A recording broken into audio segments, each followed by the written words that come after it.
Welcome to Stellar Cycles, a podcast dedicated to showing each woman her intrinsic power to guide her life, her cycle, her relationships, and her dreams. I cover feminine energy, reproductive health, and all things related to being a potent and magical being that is woman. I'm your host, Alina, and today our topic is how to get back on track after falling off cycle syncing. On today's episode, I cover tips and tricks on reconnecting with your cycle after falling off your routine. It happens to all of us, and we desperately want to tune back into our routines that help our lives so much. It can be overwhelming to start again, and this is so much information that it can actually repel you from tuning back in, which makes you feel stuck and immobilized. So today, my goal is to break this down into steps for the girls who have fallen off cycle syncing like I do sometimes, so that we can fully reap the benefits of being more balanced, organized, and healthy. First, let's get into some updates on my life so far. My sister-in-law is visiting from Michigan. I might have mentioned this on the previous episode, and we've just been having a really good family time. On Sunday, we all went together with my parents-in-law, my husband, and my sister-in-law to the pumpkin patch. She organized a really lovely day for us with brunch, the pumpkin patch. We went home to their house and carved our pumpkins, had a little bit of a creativity moment, and then my mother-in-law made these amazing chili rellenos that I just love so much. We had a great dinner, and Nova was there too. She goes absolutely crazy at their place. There's a yard for her to run around, a little mini golf area with turf, and she was just going bonkers, eating snails out of the garden, just having the time of her life. Moving on to what's going on for Stellar Cycles, there's lots of things in the works. My brain is going a million miles a minute, just chock full of ideas of what I want to implement, how I want to run this show, and some other ideas too that I want to offer the listeners. And I just had a meeting with this amazing girl named Sadie today, and we talked about my goals, how I want to structure this, what I want to focus on. So I'm very excited that I will be getting some help with all of this because it is a lot for one person to do. So there's going to be some really awesome things coming for you guys. And of course, as I mentioned in the intro, I've just fallen off of my routine and cycle syncing, and how that looks is I've kind of been wasting my mornings. I have been maintaining my journaling, my gratitude practice in the morning, but at the same time, it's been really hard for me to zone in and start my day and just stay really focused on my tasks. And that's because I'll allow myself to get distracted with texts from other people, things that they need from me or things that they want help with, and I prioritize that rather than prioritizing what I know I need to prioritize. I've also been on a bit of a bender with going out and getting coffee, especially before food, and that just makes me so wired, so anxious. It doesn't help my skin, so that's just something that I know I need to focus on clearing out of my system and resisting the temptation for. I've also literally not been weightlifting ever since I got back from Bora Bora. I got the dog. That threw me off of my schedule, my exercise, because she needs me most of the day to keep track of her food, what she eats. This dog constantly picks things up with her mouth, and especially keeping track of where she poops and pees and trying to house train her. So I know my body loves to lift weights. I need it to feel good. I need it to look good. So that's another thing I want to be implementing back into my routine. And like I said earlier, in the mornings and throughout the day, it really takes me a while to get into my deep flow state. It's that state that you get in when you're so into what you're doing, you have tunnel vision, you're just focused and you're getting things done, and it feels so good. And also a lack of an evening routine, and I'm actively fixing that. I made a little post-it note for myself of all the things that I want to implement in my evening routine. A little bit more on that at the end of this episode, and also my poor sleep habits lately. I need a solid bedtime. I come back late from my evening job where I teach ultrasound at a lab in San Marcos, and it's just kind of hard to wind down when it's so late and I just want to crash and get into bed. So honestly, those are the things I've been struggling with, and I just want to thank you guys so much for being a community, for responding. I'm so happy to hear your feedback. Please give me more. Let me know what you want to hear from this podcast. Let me know what will help you. And yeah, so let's get into today's episode. Why do we fall off of cycle syncing and other very good routines and habits that help us in our life? Well, life gets really busy. We don't even notice how stressful it gets, and we start prioritizing things other than our health, like running around putting out other people's fires or attending to their tasks that they put on you, or actively ignoring what your body needs because you're just like, no, I have to get this done. I need to finish this. And you're always doing something, but you never feel like you're doing enough, if that makes sense. That's just personally what I have been going through. Another thing is our ego wants to keep us comfortable. It can sometimes hold us off from doing the things that we really want to do because it wants us to stay in our comfort zone where we know the ground, where we're familiar, and the growth really happens outside of your comfort zone. I know for me, every time that I sit down to record this podcast, I have a million excuses in my mind as to why I shouldn't do it. I get nervous, but then when I get into the flow of recording for you guys and showing up for my audience, showing up for my listeners, that's truly what keeps me going. Another reason why we fall off of routines is all the info on cycle syncing seems too overwhelming to implement. It's like, great, this is a lot of awesome information, but how do I actually plug this into my life? And then we end up not plugging it into our life. There's other things that demand our attention too. It could be a new child, a new pet, a new job, trying to keep your home organized, and also our relationships and the trials and tribulations that come with those. So I know as women, we can slide back into operating like men, getting used to those high levels of stress, barely eating or eating poorly, not getting the nutrients that we need, staying caffeinated all day, not slowing down to be present in our feminine energy, which feminine energy just flows. It's in receiving mode. And also, like I mentioned earlier, poor sleeping habits and also not taking care of our looks or our hygiene. So when we start to slip into this state of not being on top of it, your body lets you know. It says, pay attention to me. You've been giving your attention and focus to all these other components of your life, but you're not paying attention to your health. You're not paying attention to your vessel. And that can be quite jarring and quite uncomfortable, but it's really your body's way of getting your attention and turning it back to where you should be placing your attention and your focus, which is your health. It will keep you running long term. So let's get into what are the steps to getting back on track and being in tune with your cycle. The first step is to begin with intention and focus. That has to be the root of anything you do, because if you don't know why you're doing something, you're not going to be motivated to do it. You're not going to keep with it. You're not going to stick with it. So setting an intention and focus is really where you want to start with this when you've noticed that you've fallen off. Take a moment to sit down, unplug, get off your phone, and just lay there or sit there, put your legs up against a wall, and meditate on why you fell off and face what isn't working in your life. We all have this innate sense of uncomfortability that sits in our gut when we know that something isn't right. Allowing yourself the space to just sit and brainstorm and meditate on what is it that's your hurdles. What is it that's holding you back? What's causing this resistance in doing what you know you need to do in your life? Being present is the hardest but most necessary part of cycle syncing. That's really where it all begins. Slowing down to hear what your body needs from you is where you got to start. Another thing is too, when you get done with your little brainstorming meditation session, journal about what isn't working and immediately write solutions as to how you will tackle those problems. Getting things out on paper is really, really helpful for me specifically. If I can write things out, for example, write out the problem. I don't feel focused. I can immediately write a solution. Okay, how can I feel more focused? What kind of distractions do I need to cut? How can I implement a routine in my day to help me stay focused, help me stay on track, help me meet these goals that I have for myself? So set an intention and put it somewhere you can see every day, whether you can put it on a widget on your phone screen, tape it to your mirror where you get ready every morning.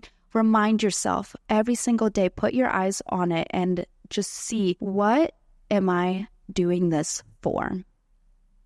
Moving on, what's the next step? Once you set your intention and you kind of have a goal towards what you're working for, you got to check where you're at in your cycle. So for cycling women, if you have a cycle, you have somewhat regular periods, you want to check your apps. So the health app that comes with the iPhone, it's their iOS app. I have been using that for the longest time. I have logged my periods there for years, so I can always refer back to that one. The only downside of the health app is it doesn't really give you tips and tricks like the other apps do. Another app that I use is the 28 app. It's amazing. It's number one, it's aesthetic. It's beautiful. It breaks down what phase you're currently in and also gives you insights on how you're feeling, how you're looking, what your relationships are going through in this phase. Also gives you specific exercises to try in that phase that you're in, as well as meal ideas. So it's really just a great app, kind of an all-in-one. Another one that I'm testing out is called Stardust. It's super cute. I want to get into it. It literally looks like if someone made a Stellar Cycles app. Truly, it's really cute, neon, futuristic, and it's just really, really interesting. I want to get into it. I will have an update for you guys on the next episode about that one. For women that maybe aren't cycling or they have irregular cycles or no cycle at all or are on birth control, which is preventing you from being on a regular cycle, use the moon. You can put a phone widget on your lock screen that shows you the phase that the moon is in and go along with that. When it's a new moon, you can consider that your menstrual phase. When it's a quarter moon, that's your follicular phase. When it's a full moon, your ovulatory phase. And when it's a 3/4 moon, that's your luteal phase. The next step is once you've figured out what phase you're in, you want to remember what your current phase is all about, right? All of the information on this podcast, it's a lot and it can be really hard to digest, especially if you don't know what to focus on. So what I would do, once you're on point with where you're at in your cycle, listen to the phase-specific Stellar Cycles episode. It's going to remind you what's going on at this time, how to make the best choices, how to nourish yourself. It'll give you exercise ideas and also give you tips on how to socialize and handle your communication and relationships. So just scroll down and look for luteal phase or menstrual phase or follicular phase or ovulatory phase. And that's a very specific episode that can give you a really good reminder of what to expect in this phase. And also check my Instagram page for ideas. I have some follicular food ideas on there. I will be adding more and more meal ideas as we go.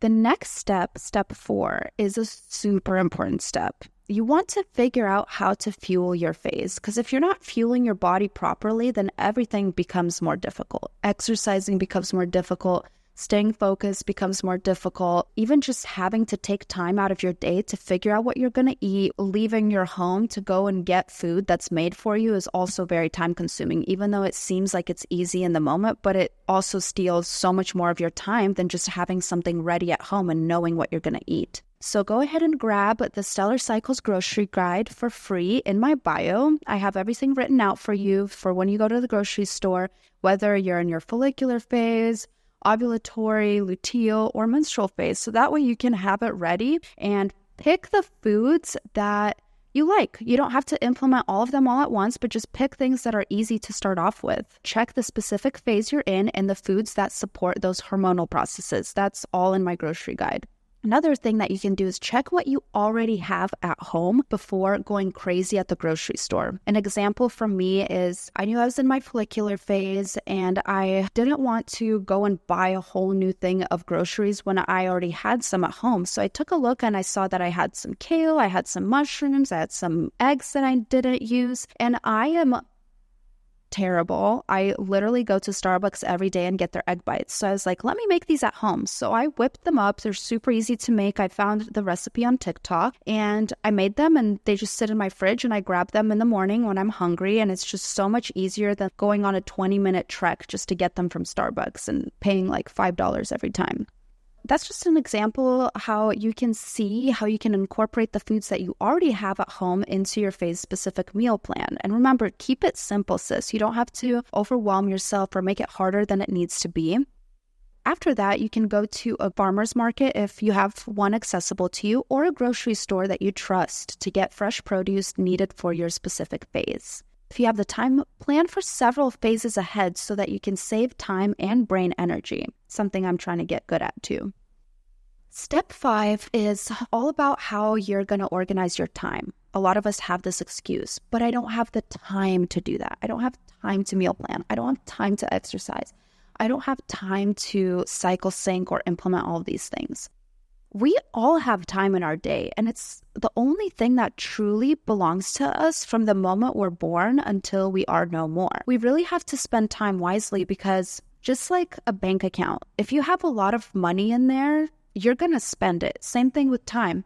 If you have all this time and you're not using it wisely, you're going to notice it just drizzling out and hemorrhaging in a way that you don't feel comfortable with. That creates a lot of anxiety within you because you know you're not proactively using the time that you've been given in a way that's productive, purposeful, intentioned. I mean, we just spend time on stupid, unproductive things, truly. And then we look back and are like, wow, what did I actually get done this week? So check yourself. Ask yourself these questions. Where have I been leaking time? What have I been ignoring/procrastinating?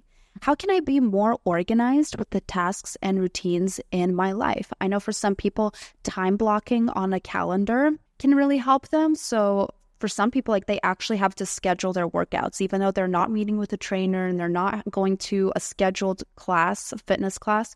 But scheduling your workouts is like making a little commitment to yourself that I will show up for this. Also, keeping a physical daily list of what needs to get done. Like I said earlier, it really helps me to write things out and cross them off as I do them. So keep a list, write out your days of the week, break things down on the list. Like this is getting done on Monday. This I'm tackling on Tuesday. This I'll do on Wednesday. So that you don't feel overwhelmed with all of the things that need your attention and focus. Break that down throughout the week. And then at the end of the week, you're going to feel so good because you didn't let anything go by. You didn't ignore anything. You set aside time to work on it. And also get an accountability partner. See if any of your other friends are struggling with this too, struggling to get focused, struggling to have good time management, and create a weekly check-in with them. Just say, hey, we're going to FaceTime on Thursday. Let's talk about what you've been doing, what I've been doing, tips and tricks on how we stay on top of things. Another thing too, when it comes to time, is appreciate that others will be respectful of your time and your boundaries. As people pleasers, we women, we have a hard time setting boundaries because we're worried of how people will respond. Maybe they will love us less. Maybe they will think less of us. But at the end of the day, it's your responsibility to run your time wisely and to set those boundaries. Because if you don't, people will walk all over it and they'll just take. How to lock this in. Create a rewards system for yourself. This has worked so well for me in implementing better habits and routines. So what you're going to do is write down the habits that you want to implement. For example, I want to go on a hot girl walk 5 days a week, or I want to sit down and have focused deep work 4 hours out of every day. Then you're going to write down materialistic or experiential things that you want to buy for yourself. Maybe you have some things on your wish list that you've been holding off on purchasing, or you want to buy yourself some experiences like a comedy show or a concert or a trip somewhere. You're going to write those things down too. So first off, the things that you want to implement, and then the things that you want as a reward. Then you're going to set a schedule, including the things you want to work on being better at, the frequency at which you want to do them, and mark them off as you get done. So it takes 3 weeks to really implement a habit, a program, and really make it part of your constitution. It's part of who you are, becomes part of your identity. For example, I want to wake up at 6 every morning and take charge of my day. So you're going to write yourself a little schedule for 3 weeks and mark yourself off when you do it. It feels so good and rewarding. And then at the end of those 3 weeks, you buy yourself the reward. So for example, if your goal was to exercise 5 times a week, you're going to note it and then you're going to put the reward for that. You're going to say, for exercising for 3 weeks, 5 times a week at a specific time, I'm going to buy myself this new purse that I've been looking at. So at the end of those 3 weeks, when you've successfully done that thing every single day, go buy yourself that reward and then start again if you want to implement something else. Obviously, don't do it all at once. It can be a little difficult to maintain that momentum, but just start chipping away at little things here and there. Once you've figured out what phase of your cycle you're at, you have looked at your apps, you've gotten the insights, you've listened to the phase-specific episode, you've gotten your grocery list, you've planned out your meals and your time, you are going to plug in what you need to focus on. So for example, exercise. Literally schedule it on your calendar and show up for yourself. You also want to remember to fuel yourself properly before and after a workout. Remember, you don't have to push yourself like crazy. Do the appropriate exercises for that phase so that they're right for the hormones that are playing in your body at that current moment, and the exercises that you enjoy and feel energized by. For eating, meal think ahead. Sit down, take 20 minutes, save yourself time in the long run. Know exactly what you're getting at the grocery store. Buy yourself more time by having your meals thought out and planned. Again, something I'm really working on getting better at. You also want to organize your tasks according to your phase. For example, appointments. Beauty appointments I like to do in the follicular phase because I feel like a whole new girl. I just came out of my menstrual phase. It's a new cycle, a new me. So I really like to schedule all of my monthly appointments during my follicular phase. My facials, my massages, my nails, my brows, my eyelashes. And then for social appointments and networking, you want to really pile those into your ovulatory phase because you're feeling more social. Your communication is more on point. You want to be around people. And in your late luteal and menstrual phase, avoid painful appointments. So don't schedule appointments that will have you at the doctor, having your blood drawn. I really avoid lasering or waxing, anything like that that is already kind of painful. You can really tolerate those better in your follicular and ovulatory phase. Also, literally schedule time alone during your menstrual phase. You will be downloading a lot. You'll be receiving a lot of intuitive thoughts and having a lot of intuitive moments. So allow the space and time in your schedule to just sit and be with that. And then in your follicular phase, you can work on implementing whatever you downloaded during your menstrual phase. Finally, source help from the people in your life. Remember, it's not good or healthy to take on everything alone. Tell the people in your life, gently of course, what phase you're in and what you're feeling up to doing, as well as the limitations for you. It's not an excuse, it's a self-awareness tool, and it helps other people in your life understand you and know how to help you and not require things of you that are not aligned with the phase that you're in. We need to start having these conversations more, especially with the men in our lives. For example, I was feeling very, very emotional, very ragey even about a specific situation. And I was in the car with Sam and he's like, Alina, you're being irrational. Just chill. This is not what you're supposed to be feeling. And I was like, no, but this is what I'm feeling right now in my luteal phase where I'm especially sensitive, especially irritable, especially emotional. And he goes, well, that's not an excuse. I said, I know it's not an excuse. It's a self-awareness tool that helps me understand that this is just what my body is feeling right now. And I'm not going to feel that way in 3 or 4 days. So if you just paint it as that it's a self-awareness tool, it's not an excuse to get you out of doing the wrong things or something like that. Just tell people in your life that, hey, this really helps me be aware of what's going on with my hormones, because women are hormonal, emotional beings, and it can be really hard for men to understand that because they just feel the same every single day. And of course, always go back to the original intention that you set at step 1. You always want to go back to your why. Why am I doing this? Why do I want to be more in tune with my cycle? I want to feel better. I want to feel healthier, more focused, more organized. And I think people will take that really well because that comes with good intentions. Again, I just wanted to touch a little bit on evening routine because while your morning routine sets the tone for your day, your evening routine sets the tone for your morning.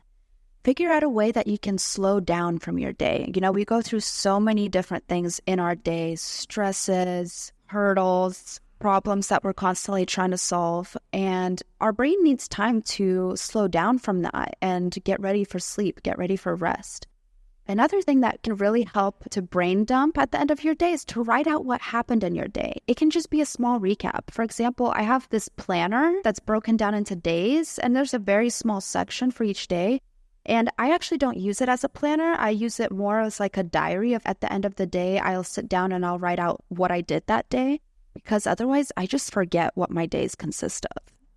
Another thing you can do to implement in your evening routine is do something nice for your body. You can take a bath, you can do some yoga, you can do a little meditation to get you ready for sleep, drink some tea that feels like a really nice warm hug. Just something nice for your body that helps it dissipate the stress from the day.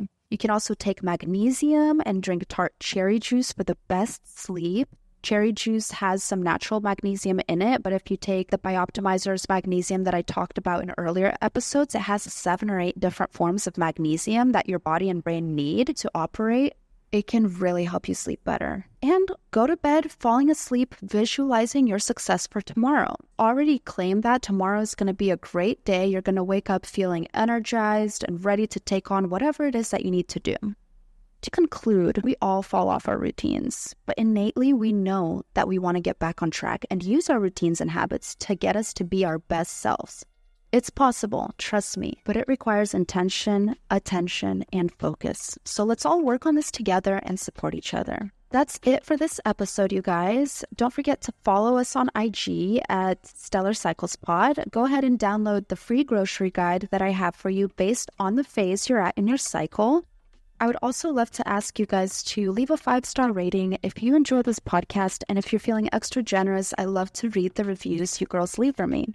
Until then, spread the good word about stellar cycles to your fellow women, and let's all elevate our lives, cycles, and dreams together. Till next time, Stellar Cycles out.